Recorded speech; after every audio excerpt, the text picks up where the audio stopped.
And we've heard a lot about different raids and kicking down the doors of people's houses and ransacking their houses. But this mission was different, a different kind of raid. I never got any explanation for these orders. We were only told that this group of houses, 5 or 6 houses, were now property of the U.S. military, and we had to go in and make those families leave those houses. So we went to these houses and informed the families that those homes were no longer their homes. We provided them no alternative, nowhere to go, no compensation, and they were very confused and very scared and did not know what to do and would not leave, so we had to remove them from those houses. One family in particular, a woman with 2 small girls, a very elderly man and 2 middle-aged men, we dragged them from their houses and threw them onto the street. And arrested the men because they refused to leave, arrested the old man, and sent them off to prison.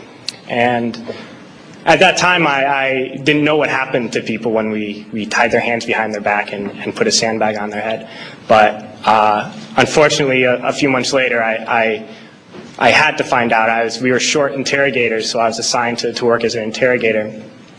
And I oversaw and participated in hundreds of interrogations. One in particular I'm going to share with you. It was a moment for me that really showed me the nature of this occupation. This particular detainee, when I was sent to interrogate him, he was stripped down to his underwear, hands behind his back, and a sandbag on his head. I never actually saw this man's face. My job was to take this metal folding chair and just smash it against the wall next to his head. He was faced against the wall with his nose touching the wall, while fellow soldiers screamed the same question over and over again. No matter what his answer, my job was to slam the chair against his wall. We did this until basically we got tired, and I was told to make sure he stood against the wall for however long. And I was guarding this prisoner, and my job was to make sure he kept standing up, but something was wrong with his leg. He was injured, and he kept falling to the ground. And the sergeant in charge would come and tell me to get him up off his feet. So I'd have to pick him up and put him against the wall. And he kept going down. I just have to keep pulling him up and putting him against the wall. And my sergeant came along, and he was upset with me for not, making him, continue to stand. He picked him up and slammed him against the wall several times. And then he left, and when the man went down on the ground again, I noticed blood pouring down from under the sandbag.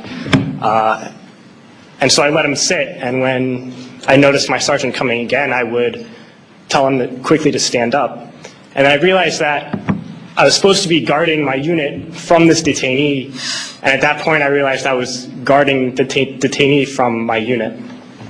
And I tried hard to be proud of my service, but all I could feel was shame, and racism could no longer mask the reality of the occupation. These were people, these were human beings. I've since been plagued by guilt anytime I see an elderly man, like the one who couldn't walk, who we rolled onto a stretcher and told the Iraqi police to take him away. I feel guilt anytime I see a mother with her children, like the one who cried hysterically and screamed that we were worse than Saddam as we forced her from her home. I feel guilt anytime I see a young girl, like the one I grabbed by the arm and dragged into the street. We were told we were fighting terrorists. The real terrorist was me, and the real terrorism is this occupation. Those who send us to war do not have to pull a trigger or lob a mortar round. They do not have to fight the war, they merely have to sell the war. They need a public who is willing to send their soldiers into harm's way. They need soldiers who are willing to kill and be killed without question.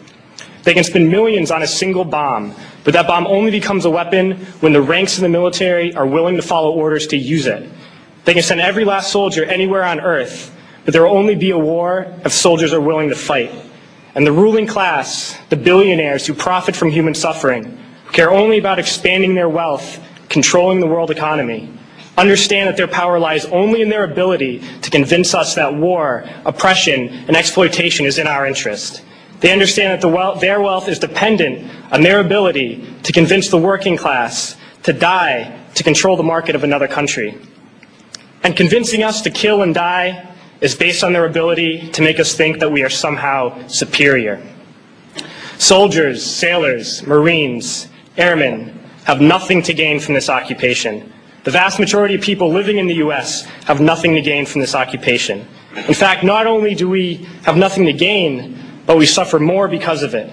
We lose limbs, endure trauma, and give our lives. Our families have to watch flag-draped coffins lowered into the earth. Millions in this country without health care, jobs, or access to education must watch this government squander over $450 million a day on this occupation.